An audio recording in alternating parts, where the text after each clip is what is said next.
Alright! Good morning Pilipinas and good morning world! At sa ating makababayang OFW at makababayan natin na nandito sa Pilipinas na walang sawang sumusuporta dito sa munting programa, thank you so much na mabuhay po tayong lahat hanggat gusto natin.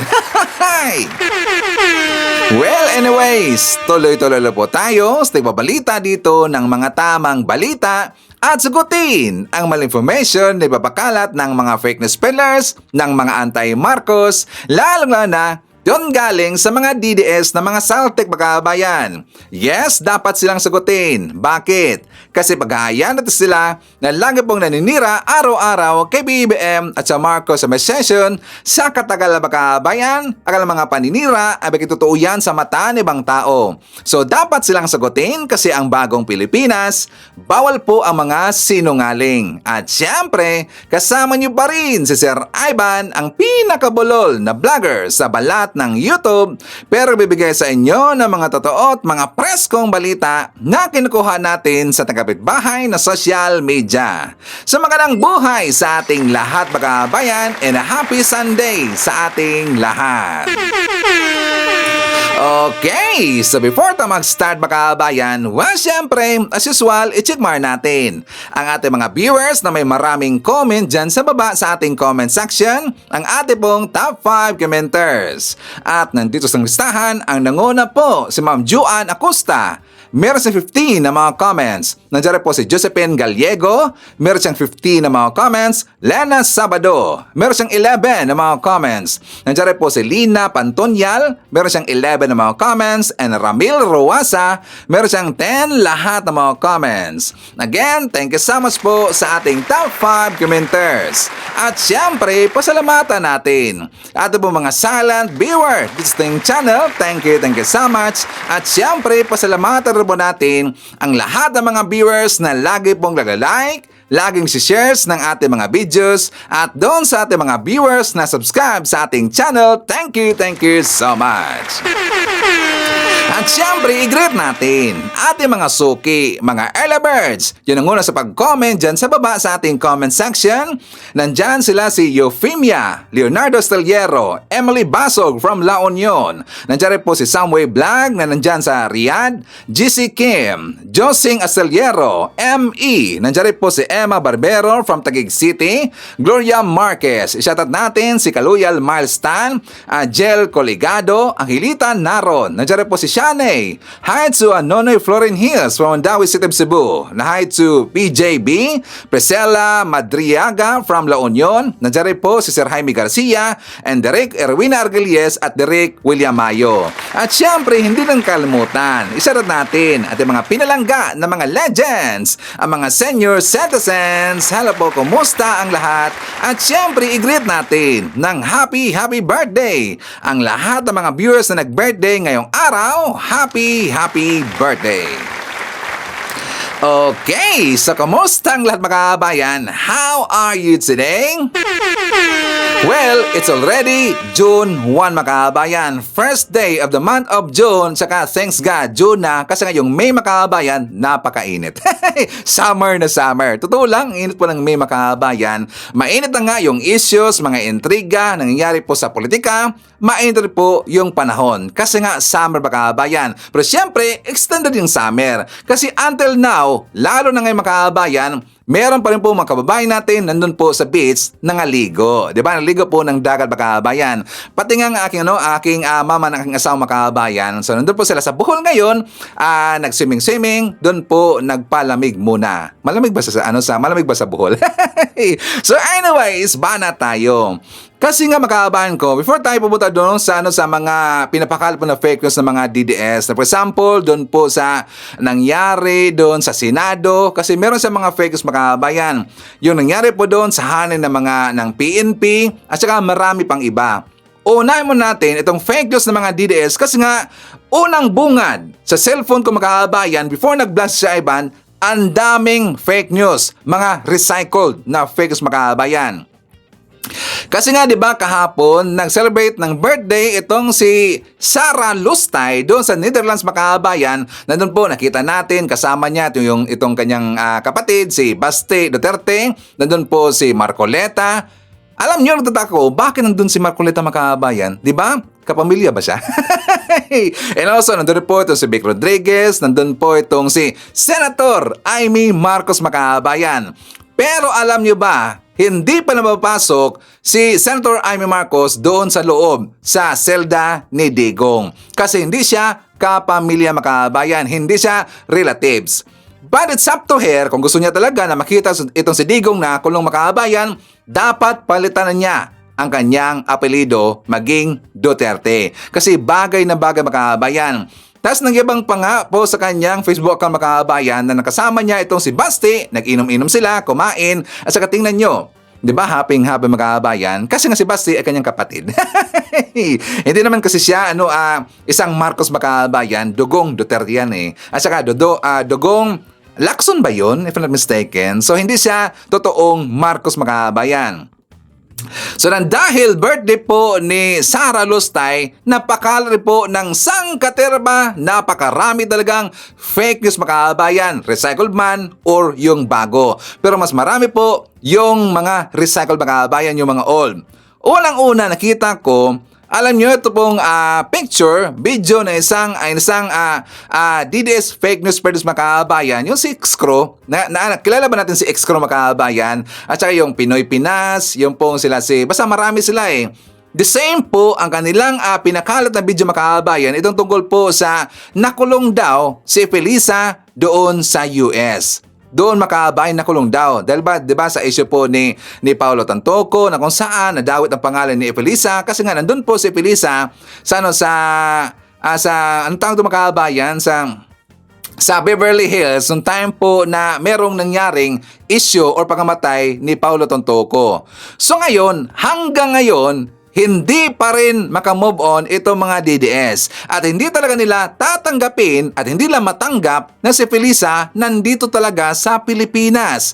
Matagal na ho nandito si Felisa sa Pilipinas at alam natin yang lahat makabayan. Pero syempre mga DDS hindi nila alam. Bakit? Kasi sila ay bulag makabayan. Ang iba naman alam nila pero hindi nila kayang matanggap yan. So ito po ang kanilang pinakalat.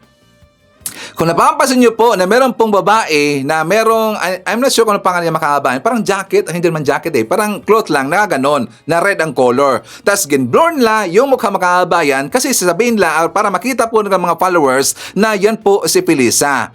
Pinusasan, dinakip makabayan. Diba? Kung hindi ka marunong magsukit-sukit, hindi ka marunong mag-resist makabayan, tsaka hanggang dyan na lang, yung gusto mong makita, ayaw mo talagang malaman kung sino yan kasi nga nakablur yung mukha makabayan. So isipin ka agad na mga tanga, na mga DDS, si Felisa yan. Ngayon, ibubuking natin. Hindi ho yan si Felisa makabayan. At saka yan na rin po ay gin-reply ko doon sa nag-post ng fake news makabayan. Sila'y napahiya.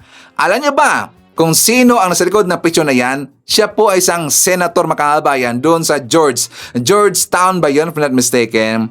So ito pong, yung pang babae na yan, siya po isang senator. Babasahin po natin. Doon pala sa Georgia makabayan. Isa siyang Georgia senator arrested at both demonstration at state capitol. So dito po sa balita, nangyari yan that is November 14, 2018. Sa panahon pa po yan ni Digong makabayan.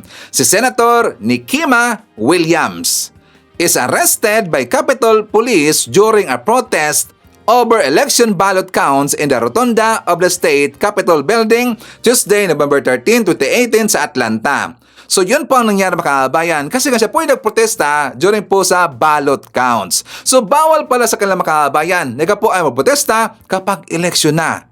Sana ganyan dito sa Pilipinas kapag ka po ay magreklamo, lalo na yung mga didis makabayan. Diba sila po ay nagreklamo kasi nga hindi nakapasok yung Duterte. Hindi lahat. Kaya nag-isip kagad sila na ito daw ay merong dayaan na nangyari dyan sa COMELEC. Sila po nagreklamo at saka marami pong nagprotesta makabayan. Sana ganito sa Pilipinas kapag ikaw ay magprotesta, dapat hulihin kagad. Kasi ang daming mahuli dito, mga DDS. Okay, so yan po ang totoong picture.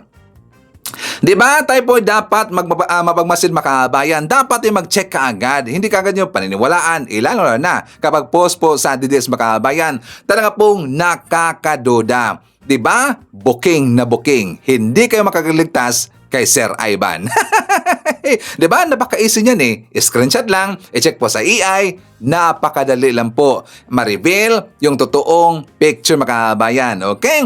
And also, isa rin po sa paninira nila, itong nangyari na meron pong hinold up doon po sa loob ng kwarto mga kabayan. Tapos grabe ang pinakalat nila, sabi pa nga eh, na bago matulog, tiyaking nakasarado ang mga bintana at pinto. So dito po sa isa sa common friend ko mga kabayan sa aking Facebook account na personal, may nag-post kasi doon, dumaan talaga eh. So ngayon, siya po ay sinagot ko mga kabayan, Nagalit sa akin, binigyan ko na nga ng totoong picture mga kabayan kung saan yan nangyari, kung kailan yan, saka saan nanggaling ang video na yan. Nagalit, gunggong talaga eh. Alam nyo, ganyan talaga yung mga didis mga kabayan, ang hinang kukuti talaga eh. Talagang grabe ang kanilang, grabe ang kanilang fanaticism dito kay Digong. Kahit mali na ang kanilang pinapakalat, gusto nila na maging totoo mga kabayan. Dahil po dito sa kanilang pagmamahal kay Digong na isang kurap na tao at mantitigi ng tao mga kabayan. Kaya nga nakulong eh. Nagalit sa akin, ginblock si Sir Ivan, binigyan ko ng screenshots, tapos nilagyan ko po ng title mga kabayan, thanks me later. Sabi ko, bro, sa ibang lugar yan. Nagalit. Ganyan talaga mga dito si Magunggong eh. Hindi kasi nila kayang matanggap mga kabayan na madibang natin sila. Napaka-easy lang naman yan eh. Diba? Screenshot. As usual, screenshot at saka i-check mo sa Google. Nandyan na ho yung sagot mga kabayan. Tapos magtataka sila, paano natin sila madibang mga kabayan? Magunggong talaga eh. So anyways, ibang usapin mga kabayan. Kasi nga, di ba si General Torre, itong pagkatalaga ni General Torre, marami talagang nawindang mga kabayan. Maraming hindi na gusto, maraming na reklamo, lalo na ang mga DDS. At saka meron po isang senator, itong si Senator Jingo Estrada mga kabayan, at saka daw hindi daw good choice, not a good choice daw itong pagtalaga kay General Nicolas Torre bilang bago nating PNP chief mga kabayan, kasi daw si General Torre arrogante daw.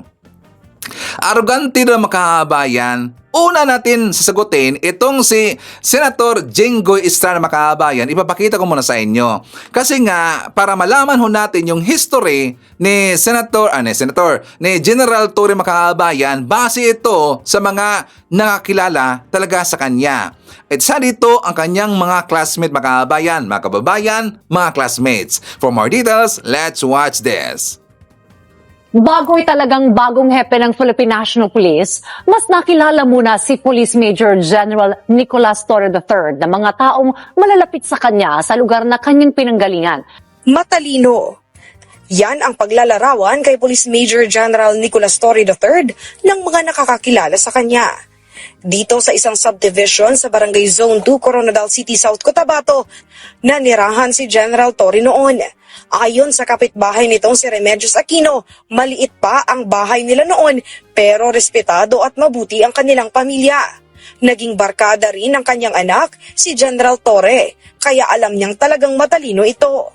Bata pa lang ay gusto na nitong may marating sa buhay. Gumraduate itong valedictorian sa Notre Dame of Marbel. Magandang mga pamilya. Nagsisimba kong linggo. Mababait sa mga kapitbahay. Actually, nung lumipat sila sa Iloilo, yung mga gamit nila, pinahingi na lang nila sa kapitbahay dyan sa likod. Noong high school, ay sa Coronadal Comprehensive High School na ito nag-aral at naging salutatorian ng Class 1988. Isa sa classmate nito, ang incumbent 2nd District South Cotabato Board member na si Junette Ines Hurtado. Ayon sa kanya, sa likod ng seryosong si General Torre ay ang kwela at makulit na ugali nito. Noong high school pa lang ay kadalasan siyang tinutukso at kinukulit. Pero si General Torre rin ang gumagawa ng kanyang math assignment. Actually, siya yung sobrang talino na hindi yung mapili. Ibig sabihin like kung gusto niyang turuan ka, humingi ka ng hindi yung katulad na iba na, di pwede mangopya kasi dapat ako lang yung matalino. High school pa lang ay gusto na ni Torre na pumasok sa Philippine National Police Academy o PNPA. Pero dahil kailangan ng 72 academic credits, ay pumasok muna ito sa isang pribadong eskwelahan. Nagtapos ito ng top sa PNPA Tagapaglunsad Class of 1993 at doon na nagsimula ang kanyang karera bilang pulis. Na-assign ito sa iba't ibang lugar sa Luzon, Visayas at Mindanao. Hanggang noong June 2024, na-assign ito sa Davao Region. At dito na ito naging kontrobersyal nang inaresto nito si Kingdom of Jesus Christ Pastor Apollo Kibuloy. Mas naging kontrobersyal pa ito nang maging head ng Criminal Investigation and Detection Group o CIDG noong September 2024 at inaresto si dating Pangulong Rodrigo Duterte. Sa kabila nito ay nagpatuloy pa rin ito sa serbisyo at ngayon nga ay inappoint ni Pangulong Ferdinand Marcos Jr. bilang bagong PNP chief. Kaya naman, naging proud at masaya ang kanyang mga kababayan sa South Cotabato. Congratulations to General Nicolas Torre. So we are proud nga taga Barangay Sunto ang magiging next na Chief PNP. Kami mga taga South Cotabato ay proud na proud sa pagtatalaga ng isang kababayan namin, isang South Cotabateños na maglilid ng Philippine National Police. Inaasahan ang pag-upo nito bilang kapalit ni PNP Chief Police General Romel Francisco Marbil ngayong June 2. Okay, so taga South Cotabato pala itong si General Torre Makahabay, no? At saka doon siya ng high school sa Coronadal. Ang ibig sabihin, kababayan niya itong si Buting Tinig Makahabayan. Kilala ba natin si Buting Tinig o si Sir Glenn? Taga doon siya Makahabayan. Okay, so dito kay Senator Jinggoy Estrada, sa sinabi pong arogante, iba ka, yung anak mo, yung arogante. Kaya siguro nabugbog doon sa Boracay dahil arogante. 'Di ba? At saka dapat isipin nyo po, ano ba ang requirements bilang isang senator? Dapat madalamin ka rin po kasi meron kang issue, Senator Jinggoy Estrada. Alam mo ba na binansagan na ngayon itong si General Nick Astig Torre III bilang pambansang or the People's General. Yan po ang pangalan ni General Torre Makahabayan, the People's General. Senator Jinggoy Estrada, si General Torre, isa pong talagang totoong opisyal. May dangal, disiplinado, mabait, matulungin, at saka matalino. Yan po ang tingin ng kanyang mga classmate, ng kanyang ka-office mates, ng kanyang kapitbahay. Dito kay General Torre, ganon na klase na tao itong si General Torre. Kaya nga mali ka, sir. Mali ang opinion mo. Napakalayo talaga ng opinion mo sa katotohanan. Para sa akin, qualified talaga na maging isang PNP chief itong si General Torre. Siya po'y karapat-dapat na mamuno sa buong hanay ng pambansang pulisya. Ang tanging ayaw lang sa kanya, Senator Jinggoy Estrada, yung mga kriminal at yung mga walang respeto sa batas natin. Kaya Senator Jinggoy Estrada, tanungin mo ang sarili mo. Ikaw ba isang kriminal? Para hindi mo magustuhan itong si General Torre? Nagtatanong lang po. And also mga kababayan ko, doon po sa balita ng GMA, nakita ko doon na grabe talaga na bash itong si Senator Jinggoy Estrada. Kasi alam mo natin ang history po ni Jinggoy Makahabayan. Kaya walang pumanig sa kanya. Siguro sa 100 sa 100 po ng mga comments Makahabayan, isa lang doon ang pumanig or kumampi kay Jinggoy Estrada. Babasahin natin. Para alam mo, Senator Jinggoy Estrada, basahin natin po itong comment ng mga netizens or ng taong bayan. According dito kay Christopher Quiros, Jinggoy also not a good choice to be a senator. General Torre has even stronger qualifications for the Senate role compared to Senator Jinggoy Estrada. O tingnan mo, says the senator, he is good in stealing taxpayers' money. Qualification, are you sure? How about you and the other senator? Mr. Senator, ikaw ang hindi good choice. Tas dito ba makabayan, with due respect, Senator, mas arrogante ka at mas may bayag si General Torre sa'yo. For us ordinary people seeking justice and peace of mind, General Torre is the best choice. As one political analyst says, General Torre is one of the good choice for the next president. Not a trapo but a decisive leader. Convicted of 1 count of direct bribery at 2 counts of indirect bribery sa Sandigan Bayan, tapos senator pa rin. O, di ba, Senator Jingo Estrada?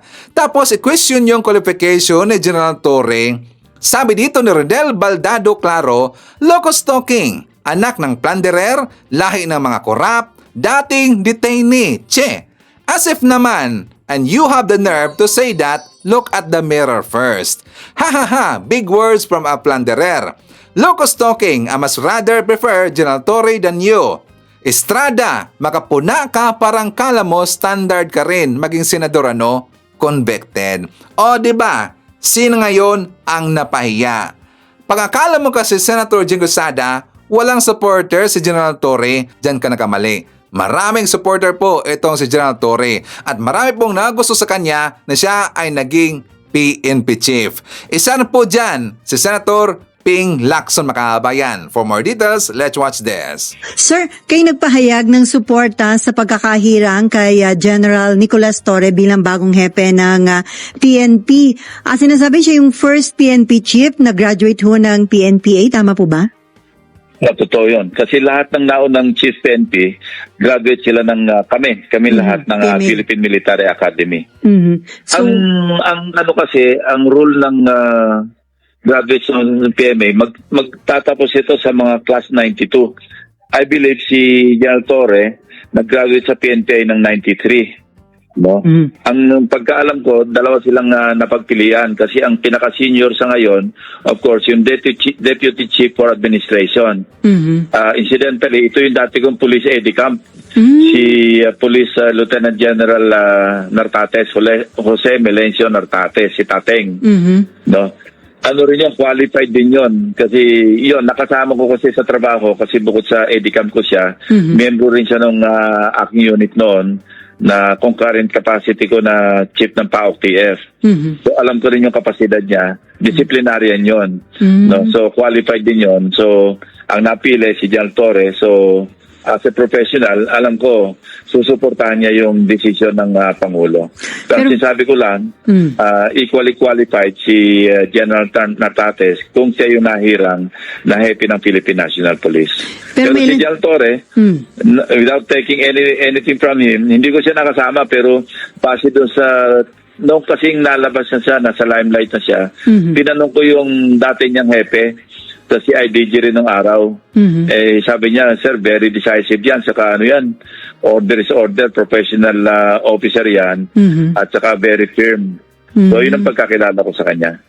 Although yung iba mukhang na-misinterpret yung pagiging firm niya, ang akala ng iba may pagka-arugante. Kaya ba sa tingin niyo tama yung naging pag-handle ni Torre dun sa nangyaring pag-aresto at pag-surrender kay dating Pangulong Duterte po sa ICC?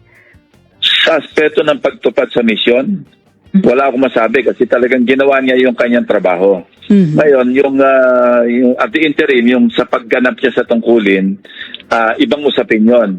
Ano yun parang decision niya yon sa ground. Diskarte niya yung paano niya i-handle.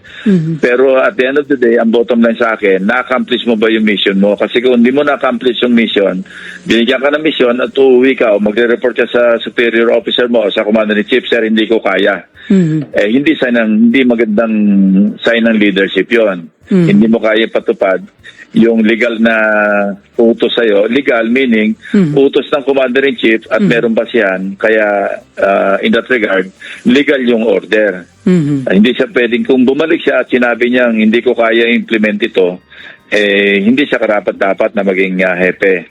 So in that regard, kung sa ganun lang na aspeto, sa tingin ko, kakayanin niyang mag-lead sa libo-libong kapulisan. Oo, kahit ito, ang daming basher nung kanyang, yung siya nanguna sa pag-aresto kay Pastor Kibuloy, tas dito nga kay dating Presidente Duterte, pero parang hindi siya natinag, sir, no? Parang kahit na ang dami bumabatikos. So, magandang ano yun ng leadership. Dapat unahin ni Torre sa pag-upo sa PNP, sir? Cleansing. Yan ang inuna ko nun And I hope he will end up better than me nung chief PNP ako. Ang importante talaga mag-internal cleansing, yung disiplina, kasi doon magsisimula, doon kauhugot ng efficiency at saka yung pag-comply sa misyon ng buong institusyon na PNP. Kasi kung walang disiplina yung mga tao mo, paano na yung pagtupad sa misyon, di ba? So ako noon, talagang una ko in-address, yung tinatawag ko noon, ICU. Inept, corrupt, at saka undisciplined police officers. Yun talaga inuna ko. Tinanggal ko yung kotong. Yun, sana maalis niya yung kotong sa kalsada kasi marami nagrereklamo na nakokotongan. Yung mga motorista, mga biyahero, biyahera, yung mga ganon. Tapos of course, yung peace and order. Sunod-sunod yan Kung hindi disiplinado yung mga tao mo, paano magpapatupad ng peace and order? Baka sila pa yung mga hold up. Alam nyo, ang daming na-secure dito kay General Torre Makabayan, included, lalo na yung DDS, anak ni Digong na si Basti Duterte Makabayan. Narinig nyo na ba ang kanyang speech doon sa birthday ni Sara Makabayan? Galit na galit talaga Hindi niya matanggap na naging PNP chief itong si General Torre Makabayan. Kasi sabi niya, pabor-pabor daw itong pag-promote dito kay General Torre. Na-promotean daw dahil daw dito sa kanyang pasikat daw. Sabi pa niya pasikat daw dahil nakulong or naipakulong niya itong si Kibuloy, naipakulong niya itong si Digong, kanyang papa Makabayan. Saka hindi daw yon legal na pag-aresto. Kidnapping daw Makabayan. Dahil daw sa pag-kidnap dito kanyang tatay, dahil daw sa pag-kidnap doon kay Kibuloy, na-promote na bilang PNP chief, hindi niya matanggap. Galit na galit, muntik na ngang umiyak Makabayan. Muntik nang umiyak itong si Basti Duterte. Tapos nasaan na ang kanyang sinasabi na sasampalin niya daw itong si General Torre Makabayan? Di ba bigla nawala, tumiklop? Natakot. Lalo ngayon, PNP chief na Makabayan. So ngayon, babalikan natin itong Senator Jingo Estrada. Yan po ang tingin, yan po ang nasabi ng mga ka-office mates ni General Torre tungkol sa kanya. Isang firm na opisyal, isang decisive na opisyal. Ibig sabihin Makabayan, decisive, siya po ay magaling magsitol ng issues or na mga anumang mga problema. At the same time, meron siyang abilidad na makapag-create kaagad ng parang solusyon na mabilis Makabayan saka very effective. Yan po ibig sabihin ng decisive. O di ba? Ibig sabihin magaling itong si General Torre. At alam pong siya po ay very qualified na maging PNP chief Makabayan. Ano na, Senator Jingo Estrada? Ikaw naman kasi ang totoong arrogante. Okay? So before tayo mag-jump Makabayan, syempre i-shoutout na natin.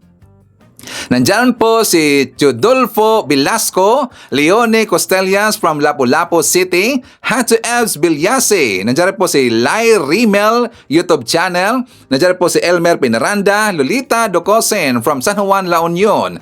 Hi to Melinda Malanon. Nandyan po si Vanes Milagros, Martina Cabello from Cyprus. Hi to Antonio Polin. Nandyan po si Michael Vinas, Rowena Takimora, Rowie, Rales Carlinga, Ella Caventa, and hi to Ray Martinez. Napansin niyo ba Makabayan na ibinalik ko aking intro kasi nga maraming na-miss o marami pong nakamiss sa aking intro Makabayan. Kasi meron kong mga sinasabi doon na talagang ito po ay parang parang brand na ni Sir Ivan, di ba? Yung ating tawa, yung ating sinasabi po na mabuhay ka hanggat gusto mo, yung gano'n Makabayan. At saka gusto kasi nila na ibabalik yon. Kaya binalik ko ang aking intro Makabayan. So okay ba? Anyways, for tayo, pag-uusapan na natin yung nangyari doon sa Senado Makabayan na kung saan lumalabo ngayon na magkakaroon pa ng impeachment trial dito kay Sara Duterte. Diba bukas na po yung June 2 Makabayan, bukas, which is supposed to be, bukas na sana babasahin yung articles of impeachment Makabayan. Kaya lang, ito po ay inusog nila sa June 11. Dahil po dito kay Chis Escudero Makabayan. And also, naintindihan po natin ito dahil dito kay Senator Tito Soto na mukha yatang umiba yung kanyang daanan Makabayan. Nag-iba talaga Napansin namin si Tito Soto, parang gusto yatang gumay dito kay Chis Escudero Makabayan. So, ipapakita ko muna sa inyo kasi nga, sa Balita Makabayan, nababahala na po yung mga mamabatas dito po sa pag-usog ng schedule ng impeachment. For more details, let's watch this. Nababahala po ang ilang miyembro ng House Prosecution Panel sa pag-usog sa June 11 ng presentasyon ng Articles of Impeachment laban kay Vice President Sara Duterte. At ang isang senador gustong malaman ang basihan ng desisyon. Gustong malaman ni Senate Minority Leader Coco Pimentel bakit anya nagpasya si Senate President Chis Escudero na baguhin ang impeachment calendar na inilabas ng kanyang tanggapan ilang buwan na ang nakararaan. Doon nakalagay na June 2 ang presentasyon ng Articles of Impeachment na magiging hudyat ng simula ng impeachment trial ni Vice President Sara Duterte. Pero iniusong yan sa June 11, 3 araw bago ang pag-adjourn ng sesyon ng 19th Congress sa June 14. Holiday pa ang June 12. Ang dahilan ni Escudero, may mga panukalang batas na prioridad maipasa ng 19th Congress. Pero sabi ni Pimentel, ang bala ko sana, on the floor, tanungin ko siya bakit na-move ito. Pare-examine ko yung impeachment rules namin kasi ang naalala ko doon, may section doon or provision na kung makikita mo yung spirit ng rules, pagka nagtasabay ang impeachment at saka legislative matters, dapat ang nag-give way ang legislative matters, not the impeachment. sa Lunes, hihilingin ni Pimentel ang impormasyong ginamit anya ni Escudero sa kanyang desisyon. Pero pagbibilangin mo yung June 2 to June 11, sayang din yung time na yon kasi dapat yung time na yon pinapasagot na yung impeached official. Yun lang, that's it. Alam ko na wala ng trial action kahit June 2 man yan or June 11 man yan. Pero hindi ba sayang yung panahon ng June 2 to 11 na padala na sana ng summons yung impeached official. Tingin naman ni incoming party list Representative Laila De Lima na kasama sa magiging miyembro ng prosecution panel sa 20th Congress. Isa yan sa mga senyales na sa tingin ko may nangyayari, sa tingin ko meron na ganyang usapin that kinoconsider na nila yan to kill the impeachment trial. Nai-imagine ko na come June 11 or 12, ay sasabihin na naman nila, okay, hindi na pwede. And they will say, okay, let's put it to a vote. They will put to a vote that very question of whether or not pwede na tayong magsimula. Kasi nga, hindi naman natin matatapos at the end, at the expiration of this Congress. Kundi sa next Congress na. And hindi na tayo nung nakakasiguro. Kung the majority of them will say, okay, let's proceed. Nababahala pero wala umano magagawa ang ilang leader ng Kamara. I accept the reason for delay of the Senate President. Anyway, what is 1 week? But as for any further delay, it's very bad for democracy. It's not a good reflection of how the Senate wants to proceed with this impeachment trial. May delay, may cause of delay. Doon lang tayo may konting apprehension kasi sayang yung oras. A few weeks ago, may naset na tayo na oras tapos biglang ganito na naman. Para mabuo na ang Senado bilang impeachment court, inirekomenda ng isang impeachment prosecutor na manumpa na ang mga senador bilang impeachment court judges pagkabasa ng Articles of Impeachment sa June 11. Further delay means that the Senate cannot constitute itself as the impeachment court if we will not hold sessions the following day on June 12 kasi holiday. Diba? Meaning wala pang senador ang makaka-take off. Magtatapos na ang 19th Congress kasi mag-adjourn na kami sinidye. So meaning wala pa ring impeachment court by June 13, June 14. Kasi walang nag-take off on a session day. Ibig sabihin makabayan na parang merong nilabag na Senate rules itong si Chis Escudero. Kasi nga nakakaduda talaga eh. Tingnan nyo yung hakbang na ginawa po ni Chis Makabayan, pinapatagal niya. Kitang-kita talaga eh, very obvious. Ang dami niyang mga palusot makabayan. At yan po nakikita po ng kanyang kapwa mamabatas. Kaya nga nagreklamo si Pimentel. Gusto niyang kakausapin bukas makabayan kung bakit nangyari yan. Saka alam yun, nakakalungkot talaga no? Kasi tayo po'y antay na talaga, very excited na hinintay natin yung date na June to makabayan kasi dyan na po mag-start yung pagbasa ng Article of Impeachment. Pero napurnada makabayan dahil ka dito kay Chis Escudero Parang pasaway ito eh. Sarap pitikin tinga mga kabayan. Nakakainis talaga eh. Sa totoo lang, nakakainis. Kaya nga babasa ko doon sa aming community mga kabayan. Doon po sa ating Facebook, sa community natin, sa ating Facebook account, doon po sa ibang mga vlogger. Nababasa ko nga doon, ang dami pong nagalit dito kay Chess. Marami pong nagalit sa Senado. Hindi malayo, merong magrarally mga kabayan sa hanay ng mga pro-government supporter. Hindi malayo, baka magkakaroon dito ng people power. 'Di ba? So dyan no, sa Senado, sana mag-isip-isip kayo. And also mga kabayan ko, ipapakita ko rin po dito yung vlog ni Mike Abe. For more details, let's watch this. Grabe ito. Meron po nakakagulat na pahayag si Senator-elect Tito Soto. Matagal na senador, dating Senate President. Aba ang kanyang paniniwala. Pag hindi daw natapos itong impeachment ni Sara Duterte itong buwan ng June, nasako pa rin ng 19th Congress, tapos na ang impeachment. Wow! Ito, pakinggan niyo ito. Kakaiba itong balitang ito at parang nakakabahala. Akala ko ba kaalyansa ito ng administrasyon? Napabor sa impeachment, pero bakit siya hindi? Ito yung sinasabi, Sa impeachment rules, kailangan tapusin. Kailangan ba tapusin? Kailangan tapusin yung impeachment. Yung Senate rules ang nagsasabi, based on the Constitution, na pag-adjourn CND kayo, lahat ng business nyo patay. It's a justiciable issue. Pwede dalhin sa Supreme Court. Hindi natatapos ang isang impeachment proceeding na nakahain na sa Senado. At ihambing natin ito sa isang kaso sa korte once a case is filed with the trial court. The judge may retire, the judge may get promoted, but the case stays on with the trial court. Ayun. So ayan po, malinaw. Yun napakinggan, dalawang boses. Yung una, si Senador Tito Soto. Yun ang kanyang paniniwala. Pag natapos na itong 19th Congress sa June 30, tapos na daw ang lahat ng business sa Senado. Kasama ang impeachment. Wow! Kasi magsisimula pa lang eh. Sabi ni Congressman Defensor ng Iloilo, na membro ng prosecution team, prosecutors at abogado, hindi ganon. Ang lahat ng, kahit matapos ang Kongreso, ang lahat ng yung ibang mga business tapos na. Pero ang impeachment itutuloy. At yan daw ay hindi pwedeng itigil. So magkaiba. Sa tayo maniniwala, kay attorney, congressman, defensor, o kay actor, politician, Tito Soto.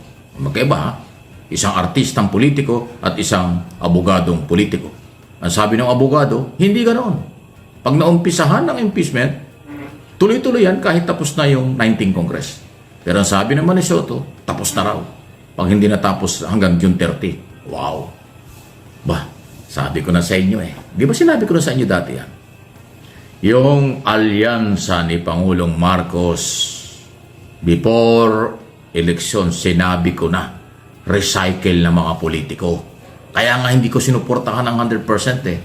Actually, binoto ko dyan sa alyansang yan, 4. Dalawa lang ang nanalo. Hindi ko talaga sinuportahan kasi yan ang nakikita ko eh. Yan ang nakikita ko na ganyang mga statement. Na yung alyansa, mag-iiba-iba yan, magbabago-bago yan, lulutang ang kanilang pagkatao pagkatapos ng eleksyon. Anong nangyari? Naglulumiyad ng katotohanan. Di ba? Kasi yung alyansang binuo, for election lang yun. Pero ang prinsipyo ng mga yun, magkakaiwalay. Kunwari lang iisa dahil iba-ibang partido yun eh. Si Soto, National People's Coalition yan. Di ba? So hindi po ako nagkamali. Na sa halip yung mga senador na nanalo sa ilalim ng coalition ay dapat susuporta sa administrasyon. Although ayaw ni Pangulong Marcos ng makialam sa impeachment. Pero ito, senador-elect ito eh. Dapat kasama siya sa senador judge.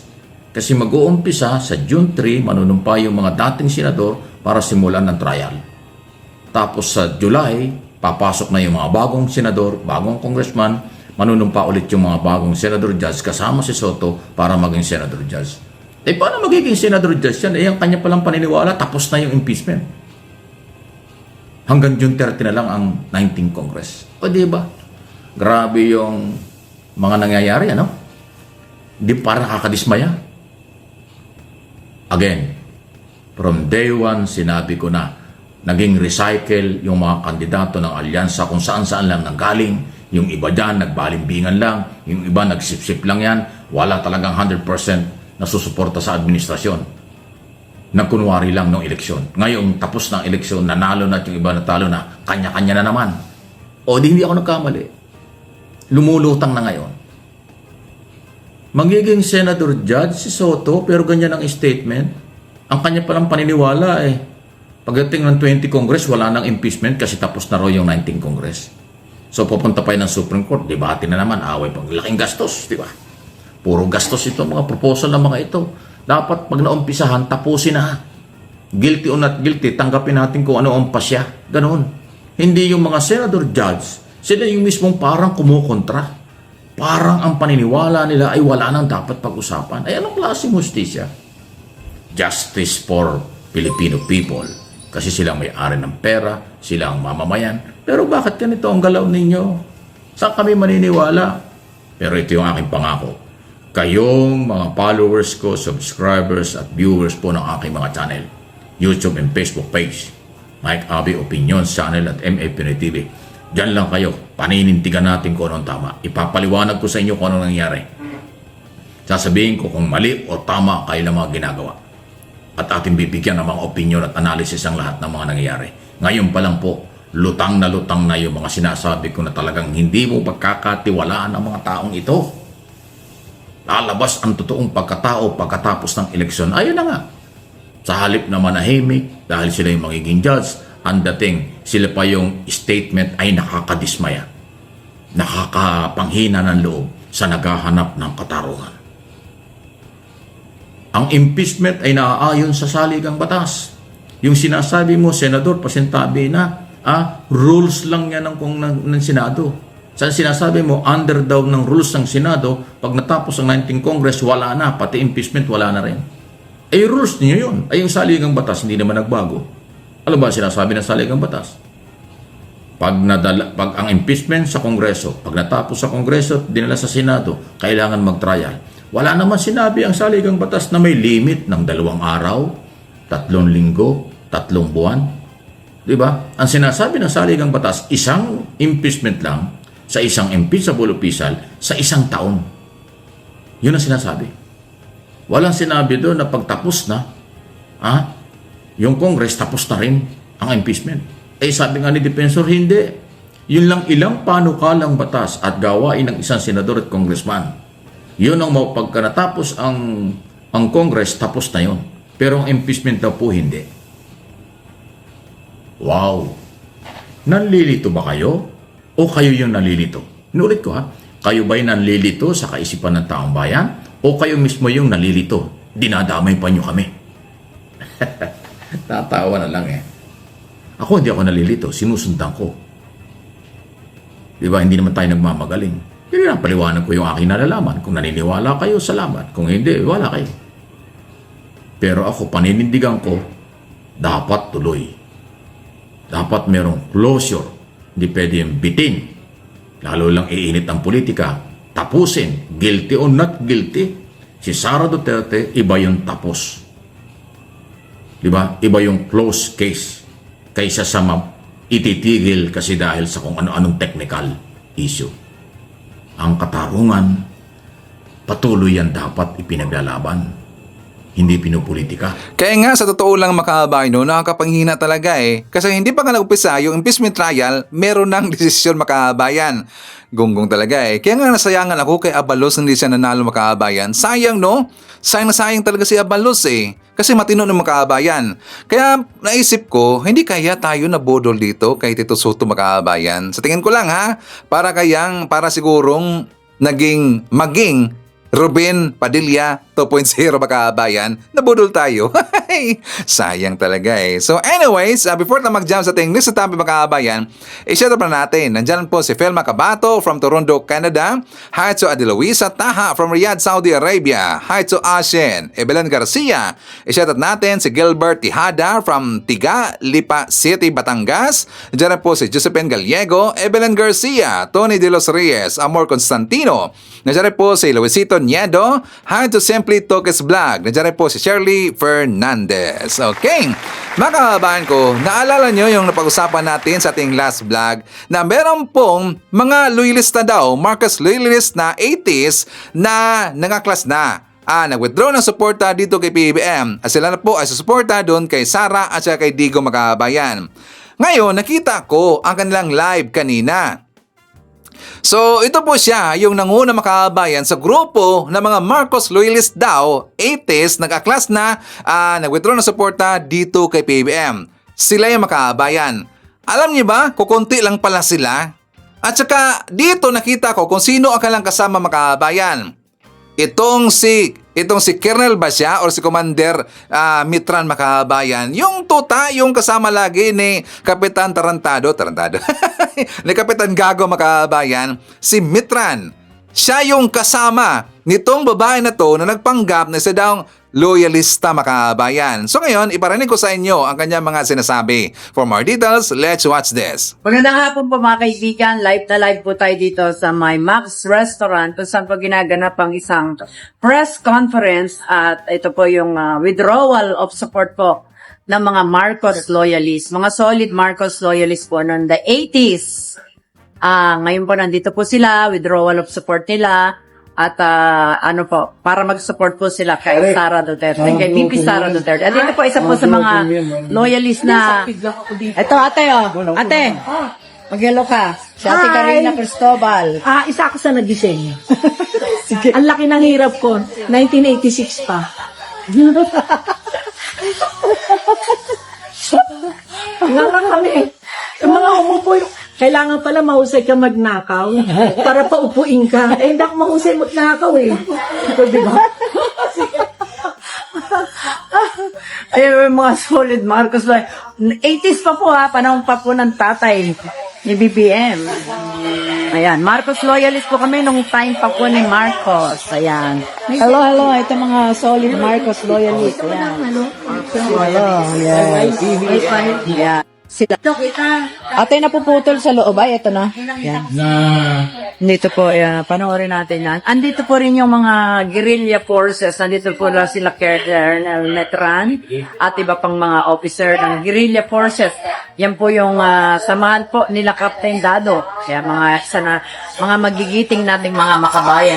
Di ba kasama niya yung guerrilla forces, mga kabayan? Yung kasama ni Kapitan Tarantado, si Colonel or Commander Mitran. Yan yung grupo nila ngayon. Tsaka tingnan nyo, ilan na po sila, mga kabayan. Tapos tatanungin natin ang mga Marcos loyalist. Sila ba ay totoo mga loyalista? Sa tingin nyo po, sinong nakilala sa kanila, mga kababayan? Please comments baba, babasahin nyo mamaya ni Sir Ivan, okay? So, according po sa aking intel, mga kababayan, sila po ay tauhan ni Cardema. Sa aking pananaliksik, meron pong nabigay sa akin ng info, mga kababayan. Sila po ay membro ngayon ng Duterte Youth Party List. Daw, according po sa nabigay sa akin ng info, mga kababayan. So, hindi sila mapagkatiwalaan. Kung sila ay isang loyalista, hindi sila totoong loyalista, mga kababayan. Kasi ang totoong loyalista, walang iwanan talaga yan. 'Di ba? Hanggang ngayon, mula noon hanggang ngayon, solid Marcos yan sila. Kahit ano mangyari, solido talaga pong mga Marcos yan, mga kababayan. Itong mga to, sila joker. Sila po ay balimbing, mga kababayan. Ganun-ganun ho yan. Kung mayroong malaking offer dito, doon sila, mga kababayan. O, 'di ba? Malaking offer yan. Kasi sila po bumaliktad, mga kababayan. Naging tauhan na ni Cardema. Ngayon kasama rin po nila itong sila si Mitran at saka si Kapitan Dado, mga kababayan. Okay? So anyways, ipapakita ko rin po sa inyo siyempre ang ating good news, mga kababayan, para alam po ng mga diris na nandito kung ano na yung progreso ng proyekto ni PBBM. For more details, let's watch this. Halos 100% ng tapos ang modernong tulay sa Tawi-Tawi na inaasahang maghahatid ng kaunlaran sa lugar. Ito ay bilang bahagi ng proyektong Build Better More program ni Pangulong Ferdinand R. Marcos Jr.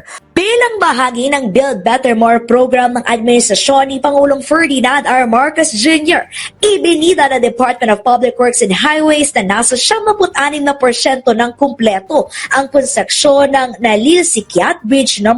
1 sa probinsya ng Tawi-Tawi. May habang 541 metro ang tulay na bahagi ng Asian Development Bank sa patnubay ng Improving Growth Corridors and Mindanao Road Sector Project na naglalayong pagdugtungin ang mga isla ng Bungao at Sanga-Sanga. Itinuturing ito na isa sa 3 major bridges ng Tawi-Tawi, ang Nalilsikat Bridge kabilang ang Tonsina-Panayongan Bridge No. 2 at Malasalupa Bridge No. 3 sa Tawi-Tawi ay tumatayong isa sa pinakamahalagang infrastructure support initiatives ng pambansang gobyerno sa Bangsamoro Autonomous Region and Muslim Mindanao o BARM. Ayon kay Senior Undersecretary Emil Sacdan, itinalaga na pangunahan ang proyekto ni DPWH Secretary Manuel Bonoan. Higit pa sa istrukturang nagdurugtong, ang mga tulay na ito ay sumisimbolo sa pagtupad ng pangako ng gobyerno na mapalakas ang ekonomiya ng Mindanao sa pamamagitan ng modernong infrastruktura. Dinaluhan ng mga opisyal ng DPWH at Asian Development Bank ang isinagawang site inspection sa Nalilsikat Bridge Project noong May 23. Tampok sa 1.8 billion peso project ang 380.8 na metrong tulay at 160 metrong approach road. Nakatakda namang buksan ang Nalilsikat Bridge sa susunod na buwan. Okay, so kung nagustuhan ninyo ating mga topics ng araw mga kababayan, please give a like naman po sa ating video. Malaking tulong ho yan. At kung hindi man kalabisan sa inyo, please i-share natin ating mga vlogs mga kababayan para marami po ating matulungan po na mga kababayan natin na nabulag ng kapilang kampo dahil sa mga DDS fake news peddlers. So please like and share. Okay? So i-shoutout natin yung mga nag-comment doon sa Facebook mga kababayan. Nandun sila si Trinidad Lozano, Sonia Hasigawa, Dory Manuel de Leon Layago. Nandiyan po si Bert Bakod Cabalsa, Merna Borromeo, Juliet Sonakawa, Elina Cao, JRN, Renz Dolens. Nandiyan po si Elmer Pinaranda, Hilda Baldobino Pita, Gorgunya Angala, Prima Herdan, Monez Doclorero. Nandiyan po si Lisa Ramirez, Megi Bom, Apple Nash, Nelson Caravana, Ton Pilpao, hi to Neddy H. Haka, and hi to Jonathan Beroya Camasosa. Okay, so makahabaan ko, yan natin mga nakalap na mga balita ngayong araw. Kung nakaabot ka po sa portion na to, sana nakapag-like na ho tayo. Libre po ang mag-share. Libre din ang mag-subscribe. Again, maraming salamat sa mga viewers na hindi nag-skip ng ating mga commercials. Thank you so much. At before natin tatapusin ang ating programa ngayong araw, sana sabayan nyo si Sir Ivan para sa ating live messaging prayer. Mahal na Panginoon, nagpapasalamat kami sa iyo sa pananampalatayang ipinagkaloob mo sa amin. Sa aming mga sandali ng kahinaan at karupukan, ang iyong katapatan ay nanatiling hindi natitinag. Pakiusap na patibayin mo ang aming pananampalataya upang kami ay maging matatag sa harap ng kahirapan at hindi madaig ng mga hamon.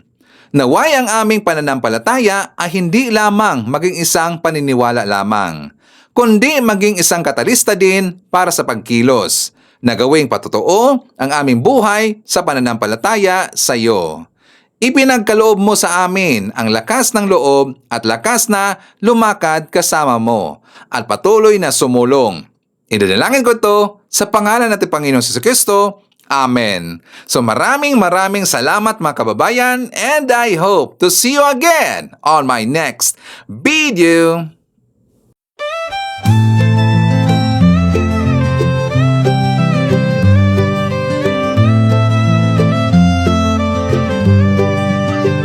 Sa bawat pagsikat ng araw, ikaw ay nandyan. Tinig mong matatag, sa amin ay gabay. Pag-asa ng bayan, pangakong totoo. BBM, isa kang totoong tao. Sa mahirap at api, ika'y sumusuporta. Tapat mong paglilingkod, lahat kami nakakita. Sa iyong pamumuno, bayan ay umaangat. Bagong Pilipinas, pangarap ay tapat. Ikaw ang aming BBM, Pangulong matapat.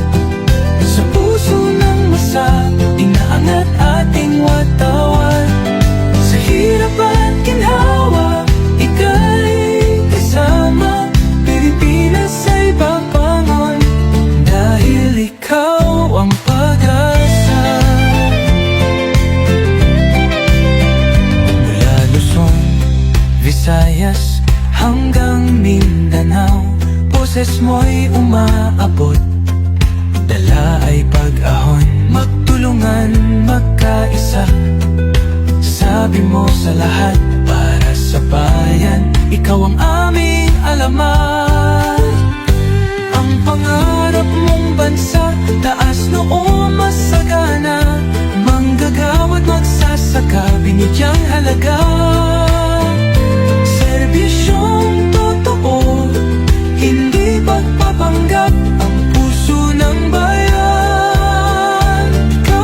Sa puso ng masa, inaangat ating watak.